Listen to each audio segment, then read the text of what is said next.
Indiana Fever beat the Dallas Wings 102-83. This was a highly anticipated game because it was going to be the first time that Caitlin Clark and Paige Bueckers would be going up against one another in the WNBA. REWRATTN for 5 years. BASKETBALL. Fans have been witnessing a rivalry that feels straight out of a Hollywood script. Caitlin Clark versus Paige Bueckers. Two generational talents, two completely different destinies, one relentless collision course. Clark chose Iowa, the underdog's road. Bueckers joined the powerhouse at UConn. But when they met in college, Clark didn't just win. She rewrote the narrative. She owned the spotlight, especially when it mattered most, March Madness. Still, critics like Gino Orima cast doubt. Could Clark's electrifying game translate to the WNBA? Last night we got our answer. For the first time as pros, Clark and Bueckers faced off Indiana Fever versus Dallas Wings.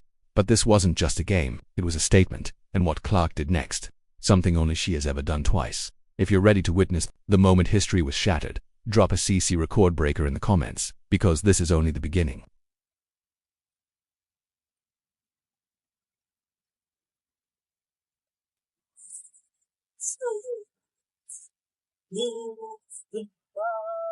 WRATT and picture it, two teenage prodigies rewriting what it meant to be a basketball star. Caitlin Clark and Paige Bueckers weren't just elite, they were inevitable. They first faced off back in high school, both ranked at the top, both already legends in the making.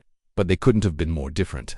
Clark was fire, deep threes, flashy passes, explosive energy. Bueckers was ice, graceful, efficient, always in control. Their contrast made them impossible to ignore, like watching art clash with chaos. And deep down, everyone knew this rivalry was only going to grow darker, louder, and more personal. Hey, Caitlin. You've known Paige since middle school, AAU. You guys were on the U19 World Cup team together. Is there anything that maybe stood out then about her, whether it be on or off the court, that maybe still reigns true today? I mean, I feel like she's played in the same manner that she, has since she was, whether we were on the U16 team together, U19 team together, whether it was me watching her in AAU, like she's always just been smooth. She takes what the game gives her.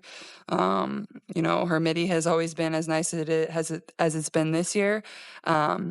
She's just she just plays way older than she is. Like she's confident, she's smooth, she just does everything at a high level, can score from all three levels.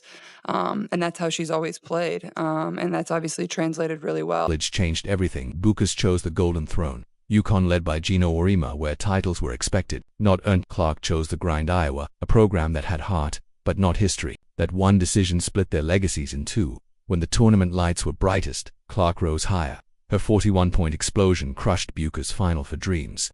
Clark led Iowa past UConn, 2 out of 3, head-to-head. Clark didn't just win, she dominated. Fans took sides. Debates exploded. This was no longer about points, it was about greatness. And this rivalry had officially crossed into folklore. And a lot of people are saying, oh, everything is she was Caitlin before Caitlin, she's better than Caitlin and all this stuff. That kind of stopped in the media. Caitlin Clark put up better numbers in the WNBA than Paige did in college. But Gino Orima wasn't impressed. He pointed out every flaw in Clark's arsenal: wild shot selection, risky passes, a game too reckless for the pros. He praised Bueckers' balance, her poise, her NBA-ready fundamentals. In his eyes, Paige was the future. Clark was the flash, and in that contrast lived the tension. Was greatness about control or chaos? Clark's explosiveness lit up the scoreboard. Bueckers' calm carved up defenses. It was more than a difference in players, it was a battle between two basketball belief systems. And soon, one would be forced to break. And Diana said it best. This kid's in for a rude awakening. And they all jumped over her, but they didn't read the whole thing that she said. But nobody's printing. Diana Taurasi was right. This kid's on the wrong team. She's got the wrong skill set to handle the physicality of that league. And she's a rookie.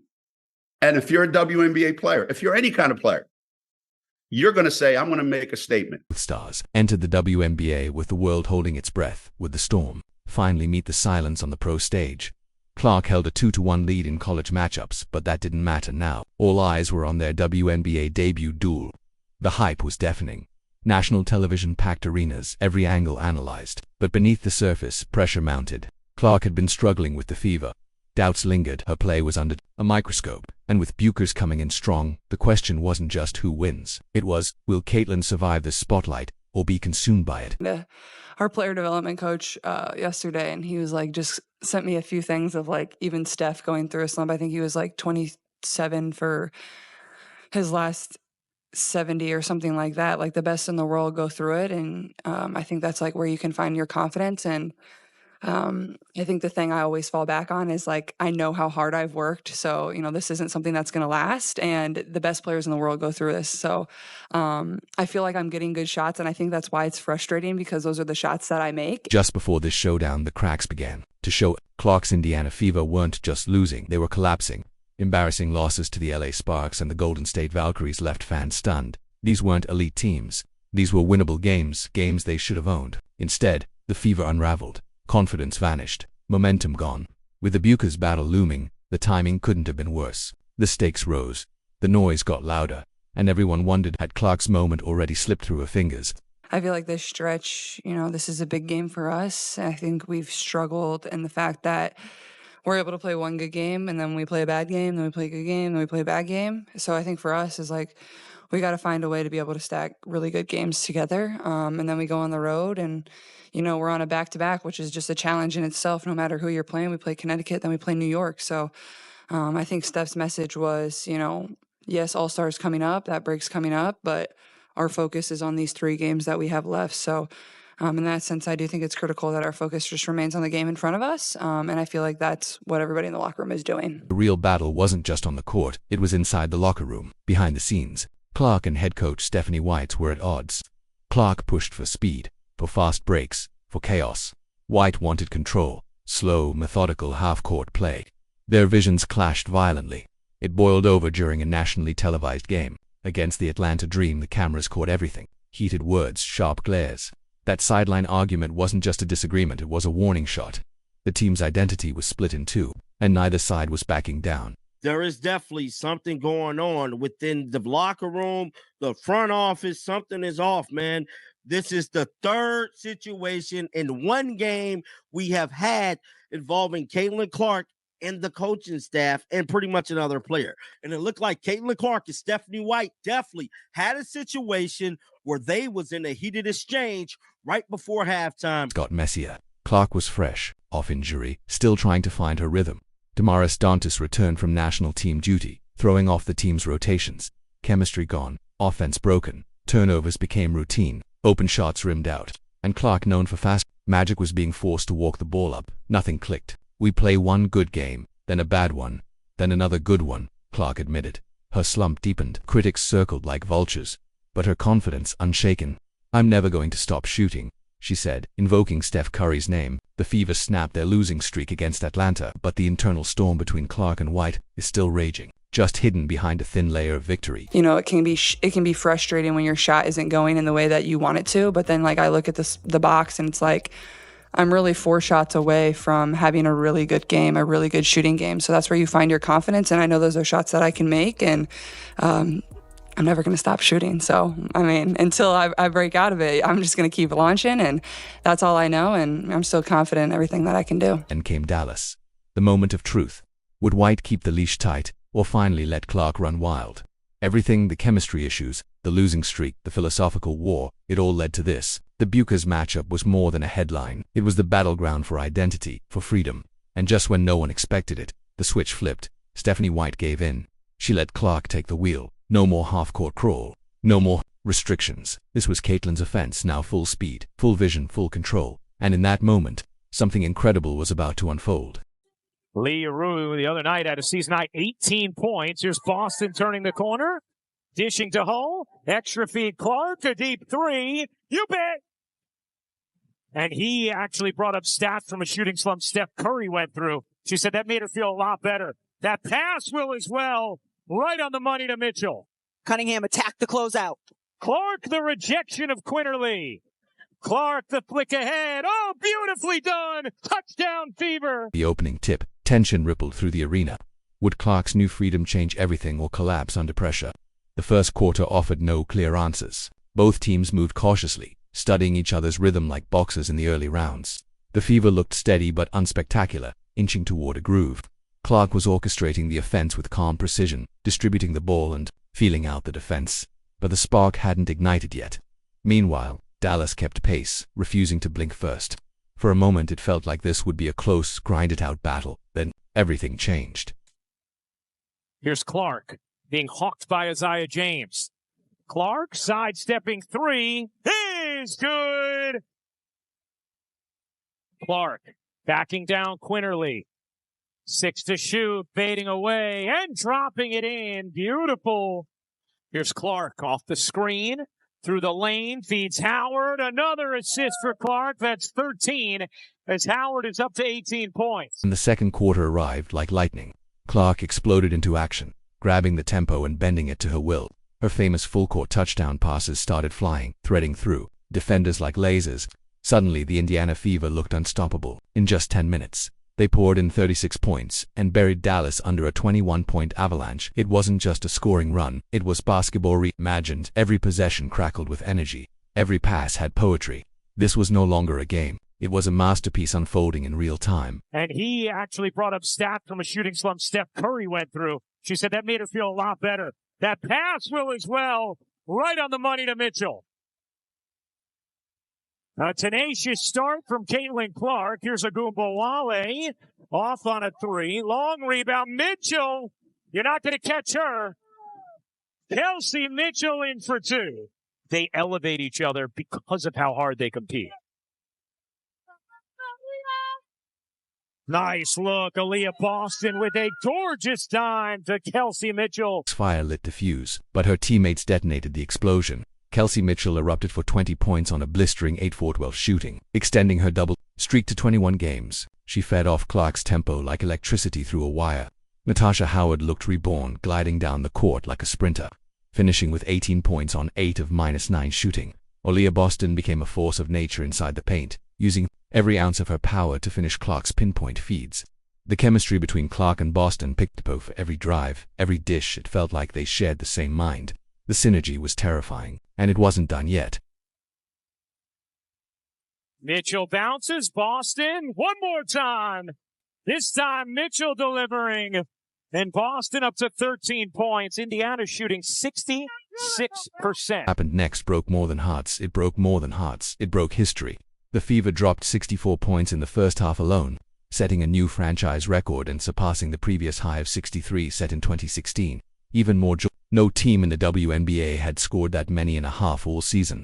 Clark tallied 13 of the team's 30 assists, tying another franchise record and proving just how powerful she was when given full control. This was the vision realized. Every possession crackled. Sophie Cunningham added her own heat off the bench with 13 points, including a milestone driving layup that pushed her past 1,500 career points. This wasn't a hot night. It was a basketball awakening. Cunningham the rebound.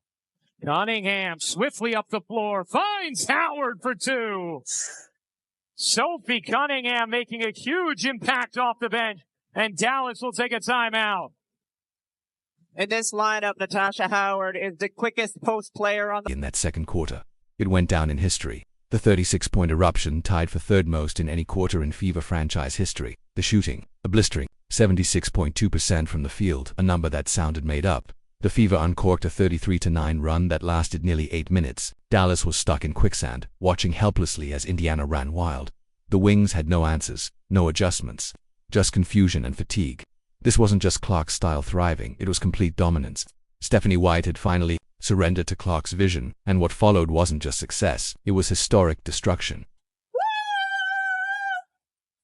Good dub. 2 in a row. 2 more to All-Star. Let's go. W. Oh, Fever down, so you already know what's coming. Bow, bow, bow! On to the next. Hell yeah! Can you use that one? Let's go, baby. W. Now we gotta go get another one. It's the part that no one saw coming, not even Clark herself. While dazzling on offense, she was quietly building a stat line for the ages. Points, check. Assists, check. But the defense, that's where the magic started. She wasn't just reacting, she was anticipating, intercepting, reading Dallas like a script she'd already memorized. By the time fans caught on, Clark had 14 points and 13 assists. Efficient, unselfish, but something else was brewing. Something rare. She started picking off passes, creating havoc. History was inching closer with every defensive stop. Is in bounds. Clark backing down Quinterly. 6 to shoot, baiting away and dropping it in. Beautiful mid-range fadeaway from Caitlin Clark. Then it happened. Clark reached out and snagged her 5th steal of the game. In that single moment, she cemented her place in WNBA history again. With 14 points, 13 assists, and 5 steals, Clark became the only player in league history to record that exact stat line twice in a career. Not once, twice. Her defense wasn't just opportunistic, it was surgical. She even blocked a shot that instantly turned into a fast break assist to Sophie Cunningham. Clark was everywhere, scoring, passing, defending. Every second she was on the court, Dallas felt it. And they couldn't stop it. Cunningham attacked the closeout. Clark, the rejection of Quinterly. Clark, the flick ahead. Oh, beautifully done. Touchdown Fever.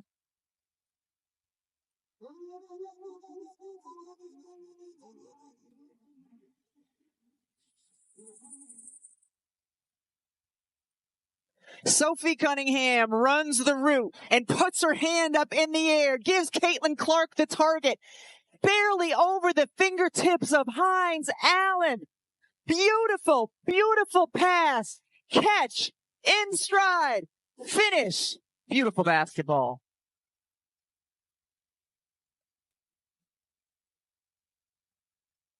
Bueckers and the Wings had no answer. Their frustration turned into desperation. Their star guard, Araiko Gunboel, shot 0-for-10 from the field, held to just 2 points. One of Dallas' most feared scorers, erased. Clark's pressure, combined with Indiana's swarming defense, suffocated her. The Wings tried to bully Clark off the ball. They grabbed, held, and refused to switch screens. But every act of aggression only opened more opportunities. Clark turned traps into assists. She turned chaos into control. The final score, 100-283. But the real story was written between the lines. Clark wasn't just proving herself, she was changing the game. I feel like this was one of their best games as far as playing Fever basketball, which is a fast-paced style of basketball. They played Fever basketball for, I would say, about 75 to 80% of the game. And we have obviously seen this style of basketball, the style of basketball that we all know and love from the Indiana Fever, but we have only really seen it in short spurts. There have been so many games and so many times throughout this season where it feels like the Fever system is a slow-down basketball type of system. Their offense wasn't running smoothly, but in this game, they were playing quick. They were moving the ball around. They had so many points off of the fast break. The prophecy is fulfilled. Clark didn't just belong. She elevated. Her fingerprints were all over this franchise record performance. This was her masterpiece. Records shattered, doubts erased. Clark's style had been doubted, resisted, debated. But when unleashed, it didn't just work. It soared. As the rivalry with Bueckers shifts into a full-fledged pro-era saga, the Fever finally look like contenders. Huge road games against Connecticut and New York are next, but the energy, it's back, the belief, reborn. If you believe Clark is rewriting history one game at a time, comment CC Record Breaker, hit like, subscribe, and tap the bell. This chapter isn't over. It's just getting started.